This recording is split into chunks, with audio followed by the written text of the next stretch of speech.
What is going on, guys, and welcome back to the Bought to Build channel. Today we're going to be working on the GTO again, the yellow one here. We've got the rear end on its way apart. We've got a whole lot of new parts to go in the back here. We've got some axles for it. We've got some new stubs for the diff.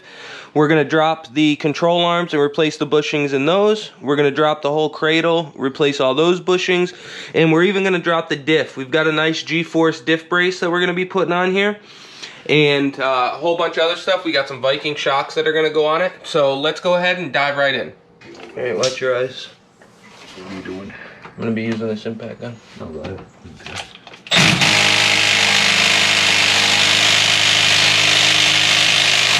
Or I'm not.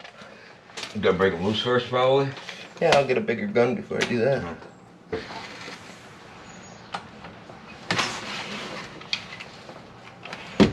Probably gonna be easier.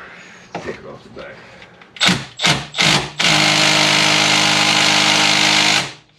Yep, bigger gun. Yeah, I know.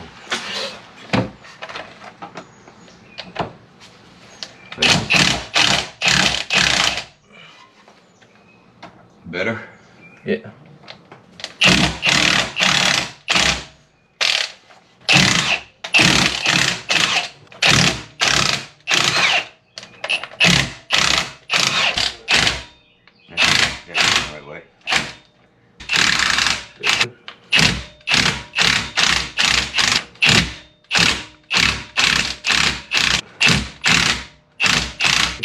Yep, good.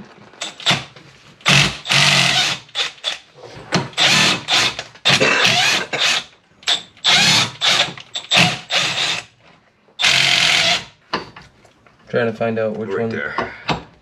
Right, bottom's already out. Alright, leave it like that. Yep, bottom's out. I can catch this. Yeah, it's not too bad. It's not super light, but it's not crazy. There you go. Alright.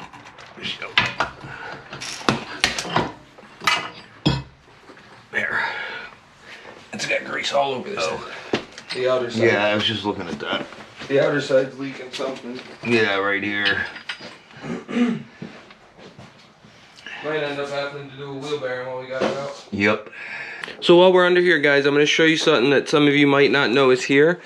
You've got this big plastic panel that covers this thing up. And then up inside there, I don't know if you can kind of see it, there's a big, like, metal frame. I don't know. I've tried Googling what it's for and stuff. I think, as far as I can tell, it's something to do with, so if you wanted to put like a trailer hitch or something on here, you've got a flap here that comes down. And to get it off, you've got a couple bolts. You've got one here. Where's the other one? One here, one back here, and then a couple clips. And then this plastic panel will come right down.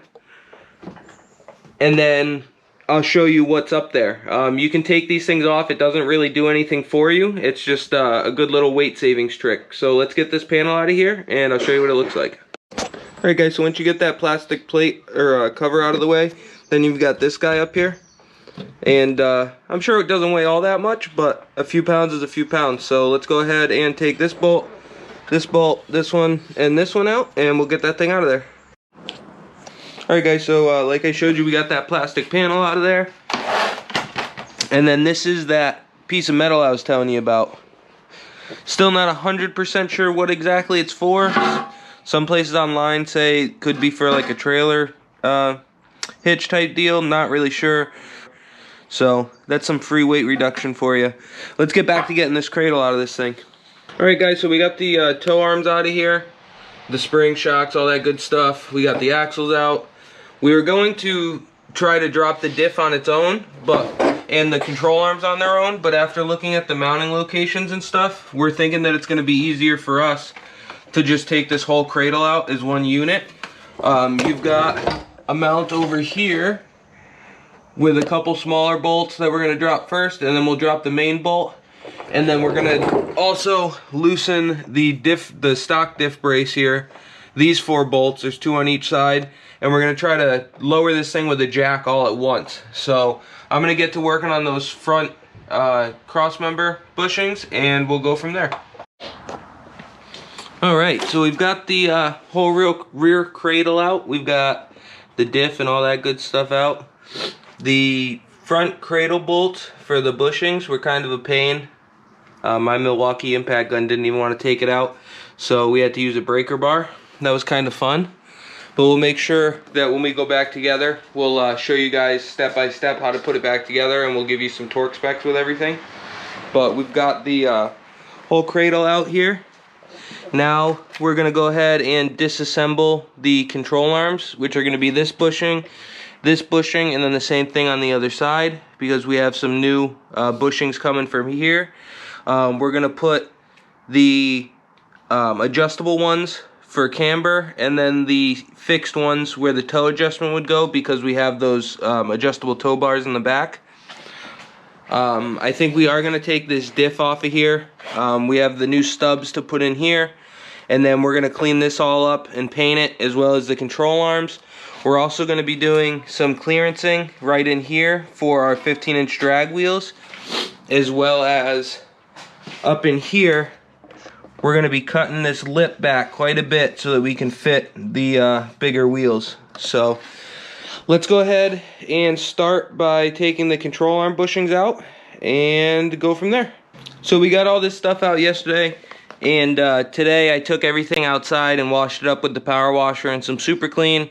But when we got it out, we noticed that there was some grease oil all over this stub, or the axle flange here. So while we have it all apart, I am going to go ahead and put a new wheel bearing in here. So I'm going to show you guys that. But first thing I've already noticed that we ran into, you need a 32mm socket for the nut right here. I do have a 32mm socket. I've got two of them, but they're not thin wall. So the problem that we're having is neither one of them like fit in there like it should. I'm thinking maybe with the impact gun I might be able to get that out, but got two options really. I can go grab a thin wall, or I might just pick the crappier of the two sockets and grind the lip down here and see if we can't make it fit in there. But on another note, guys, I got some new lights on Amazon the other day. I've got two of them put together here. So this is really one light there and then one light there. And then on this side, I've got three of them put together. As you can see, there's 1, 2, and then 3 down there. And so far, I'm pretty happy with them. The kit came with 12 of them, and it came with 6 of the power cords. So it's got a switch, and it came with a bunch of these like little daisy chain cables so that you can plug them into each other for power, so they don't need their own power source. And then in between, they come with little adapters so you can just butt them right together like that, and you can't even really see the seam or anything. And I'm pretty happy with them. I mean, they're pretty bright, and like I said, I've got 7 more. It was 12 in a kit. Super easy to mount and all that stuff. I'll go ahead and throw a link to those. I got them right on Amazon. I think they were like 70 or 80 bucks, but I'm gonna put a whole bunch more throughout the garage here, and you can never have enough light. So I just got those hung up this morning, so I figured I'd show you guys. But let's go ahead and figure out what we want to do with this socket and get this wheel bearing out. Well guys, update. I happened to notice on one of my 32mm sockets, not sure if you can see that, but it says 32mm and then it has 1 1/4. So just for the hell of it, I looked in my toolbox and I do have a 1 1/4 that is a thinner wall. So let's go ahead and try this one on here. See, that one slipped right in. So we're gonna go ahead and use this one. I guess I won't have to grind a socket. So let's get the impact gun, maybe put a pry bar on the hub over here, or the whatever you want to call it, and we'll get that nut off.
Alright guys, so we got that part off, the flange or whatever you want to call it off.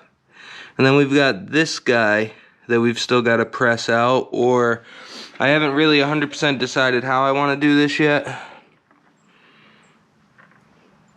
Looks like we might have a couple options. Not positive on which one's going to be our best option yet though. Let me look at this a minute and try to figure something out, and I'll get back with you guys.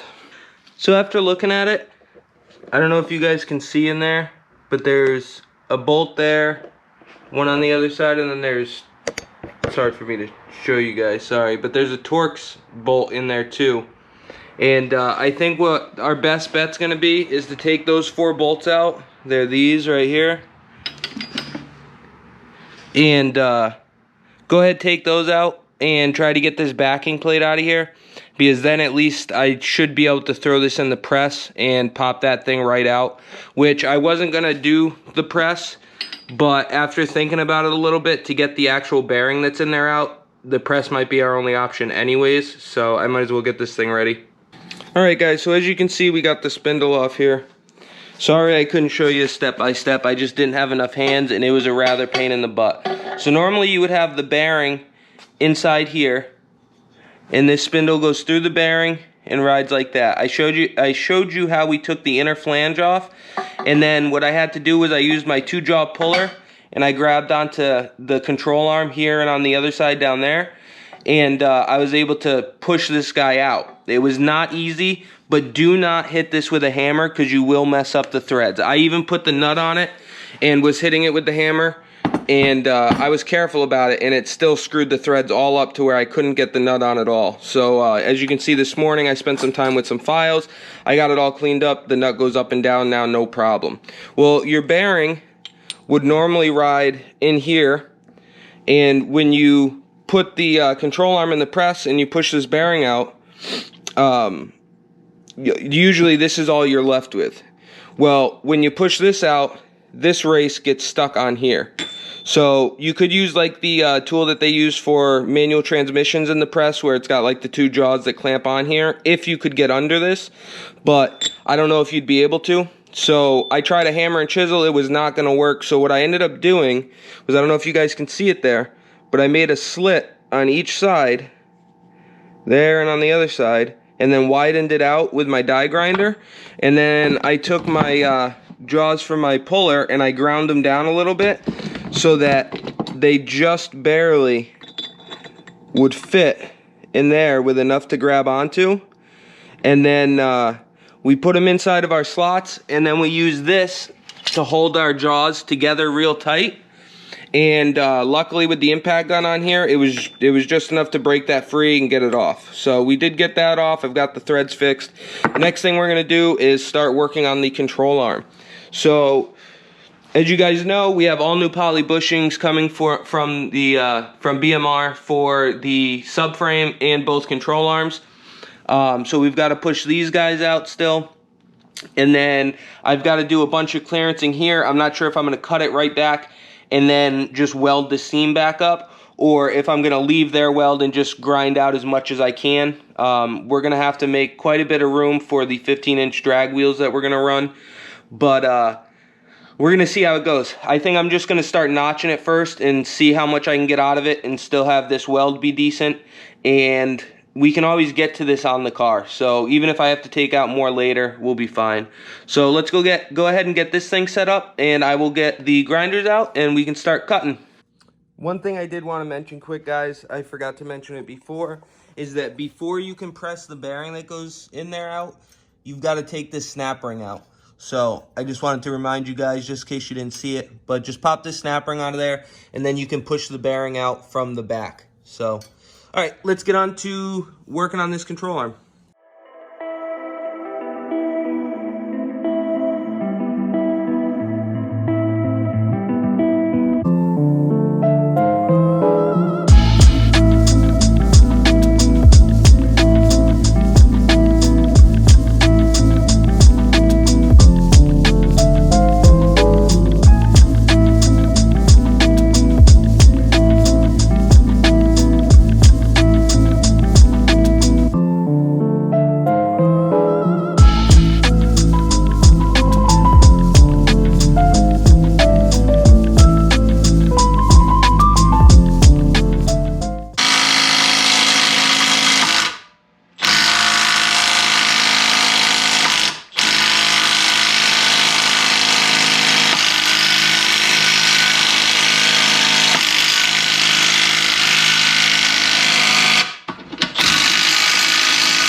Alright guys, so as you can see, we got the seam ground way back, welded it up, ground it down nice so it looks decent.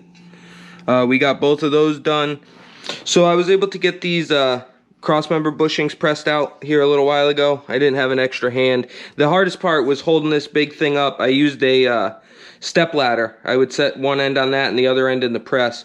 But these sit in there like so. They go in that way. So obviously you have to push from the back side out this way.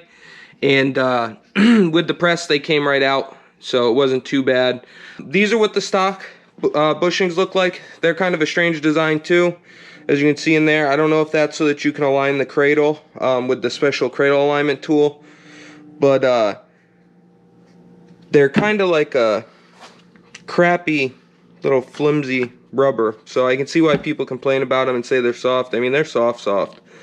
But we did have UPS stop by a little while ago, guys, and we got a whole bunch of new bushings for this thing, so we're finally ready to start putting that together. This is the new crossmember bushing, so you got the new and the old there. It's just a lot stronger, firmer material, which is pretty cool. So those will be awesome to get in. I ordered from BMR. I went with the Super Pro. They had 2 kits. We went with the race kit just because I'm willing to give up a little bit of noise and vibration for firmness. So that's the kit we went with. And then we also got our inner and outer control arm bushings for the rear. If I can keep them on my bench here. That's the part number that we used. These are the fixed bushings. And then these ones here are the adjustable ones. So as you can see, these ones are, what do they call that? Eccentric? But, so yeah, you put the bolts in and then as you turn it, it will pivot this bushing. And by doing so, it gives you either camber or toe adjustment. So depending on if you put these in the inner or outer bushing on the control arm, will determine whether it's going to adjust toe or camber. We're going to be trying to use them to adjust camber because we already have those Profab toe bars, and I think there's plenty of adjustment on those to get plenty of toe adjustment out of the car. So I'm pretty sure that these are going to work perfectly fine for us. Now we are about to press the new wheel bearing in. I got everything all cleaned up. We've got the new bearing in the freezer. I'm going to heat this up a little bit with a torch. Nothing crazy, just this little torch. And then we're going to try to press it in with a little combination of things here. I ended up taking the old bearing and I ground it down quite a bit. It's hard to tell on camera, but ground it down quite a bit to the point where it slides right in, so that I can use this to press the new one in so that it touches each other right here.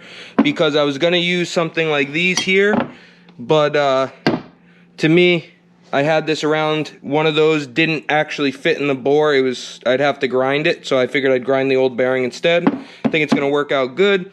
We do have a 20-ton press over there, but it's hard to jig some things up in it. So the control arm's one of the things out of all the bushings and everything we've done. I've only been able to jig it up in there for 1 or 2 things, including the crossmember bushings. So let's go ahead and get set up. I'm going to heat this guy up and then we will put the new bearing in.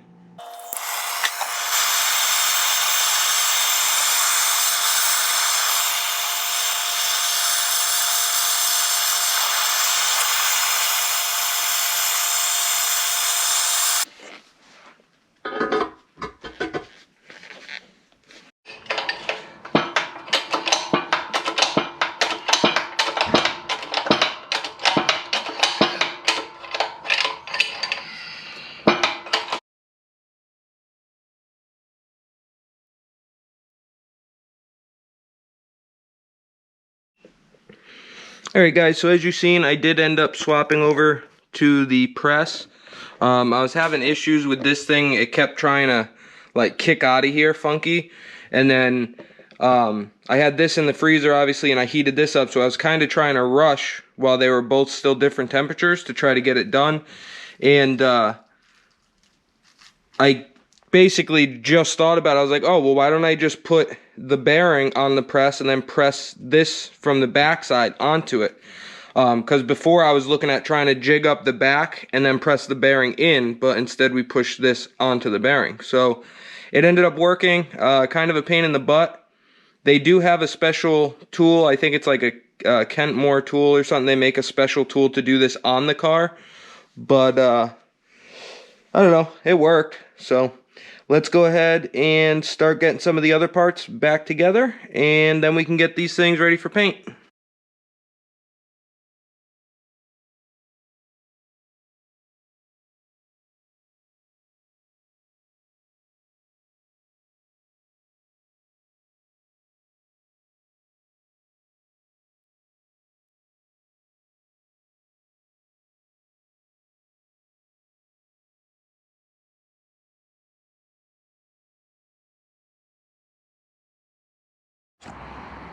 Alright guys, so I hit these with a wire wheel and a sanding disc in some spots just to clean them up a little bit. And I've got them taped off where I want them taped off, and then I hit them with this multi-purpose prep. Stuff works pretty good, and we're just going to hit it with a coat of black and make them look better and try to prevent any kind of rust. Even though the car won't be in the salt and sand and stuff, I figured that we might as well spray them quick. So let's go ahead and get over there and spray them. Alright guys, so as you can see, we got the control arms and the cross member subframe, whatever you want to call it, all painted up. I'm pretty happy with how it came out. I use this like sandpaper finish. It's almost like a bed liner, non-rubberized, but I'm really happy with how they how it sticks, and it's really good against rock chips and stuff like that, so I went for it. As you can see, the cross member is all done as well. We got the subframe bushings in. They were super easy, pretty self-explanatory. You can push them in by hand. They slide right in, up. And then once they're in and bottomed out, you just take this guy and slide it right on over, and it's pretty much done. So we're gonna move on to the next project. All right guys, so I was just going through and editing some of the video from the other day, and the video was starting to get kind of long, so I thought about it and I decided that I'm gonna go ahead and split up this video into two separate pieces. I wanted to keep it a little bit shorter, and then obviously if you guys watch the second one or the first one and you want to see the other one, all you have to do is go back in the profile and you guys can find it and watch that one as well. But I didn't want to make a video that was going to be too long and deter some of you guys from watching it. So like I said guys, I'm going to go ahead and end this one off here. Make sure to subscribe, ring the bell, all that good stuff, so that you get notified when the second part of this video comes out. I'm going to give you guys all the torque specs and go step by step how to put it back together. With the take apart video, I didn't feel that it was as necessary to go step by step with you guys. You're going to see it all going back together anyways. So like I said guys, make sure you subscribe, ring the bell, like, comment, all that good stuff for me, and we will catch you on the next one.